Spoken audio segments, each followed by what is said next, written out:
In 1831, with the help of William Yeat, the chiefs wrote up a letter to King William IV. They asked for protection from the French as they feared they would take their land. The Crown accepted and promised the chiefs protection. In 1833, James Busby moved to New Zealand and became the official British resident.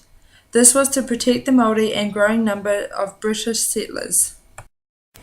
He whakaputanga o te rangatiratanga o Nui Tere Nei, the Declaration of Independence New Zealand, 1835. This was drawn up by James Busby. By 1839 it was signed by 52 Māori chiefs. The chiefs still had power and authority. 1837. The British government wanted to intervene with New Zealand. This was to make sure that people who tried to rip the Māori off in regards to land transactions would stop. To create a relationship between the British and Māori, James Busby was set to work with the chiefs. In May 1839, the first New Zealand company ship, Tory, was set sail with agents aboard that were to buy land at Port Nicholson, which is Wellington Harbour. The company wanted to settle New Zealand. In mid-1839, the British government took part of New Zealand and gave it to New South Wales. British government made William Hobson an official to look after the British citizens in New Zealand. He was to gain sovereignty over parts of New Zealand providing he had consent from the Māori chiefs. New Zealand then came under the authority of the New South Wales governor. 1840. The treaty was signed on the 6th of February. The day before the signing, 500 Māori and 200 Pākehā gathered together to discuss the treaty. The Māori were suspicious, but after a little persuasion, they signed it. On the day, the treaty was read and signed by around about 540 chiefs.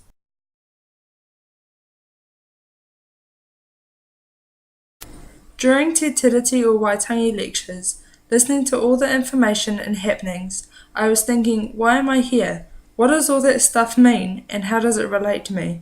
Well, I had to think about it and came up with the following about my past and present. I had previously learned about the treaty in school back in 2010. To me it wasn't a big deal. I had no interest in it at all. My understanding of the treaty at that time was that a lot of chiefs signed a treaty for whatever reason and that Hone Heke chopped down a flag. In relation to the wave, I would be behind the hill. I can hear a lot of noise about the treaty, but I don't know what it is all about. I knew it was there, but I had so-called better things to do. It didn't have any effect on me, and so I didn't actually have a relationship with the treaty. My thoughts have now changed.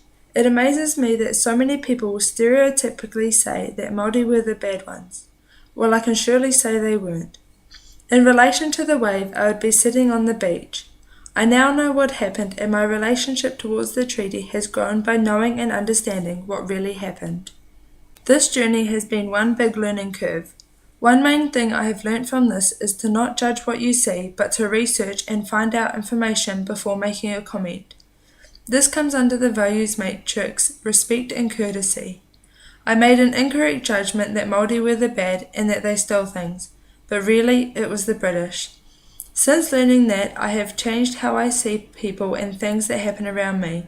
I question myself about the situation and all possible reasons for why things are the way they are. My relationship to this treaty is shown through how I have changed my outlook on life. Even though some don't see it, I have changed some of my ways in regards to how I deal with obstacles that stand in my way. My reason for doing a video with a talkover is so that people can hear it from me. Not everyone can pick up a piece of writing and understand exactly how someone feels without hearing it from them.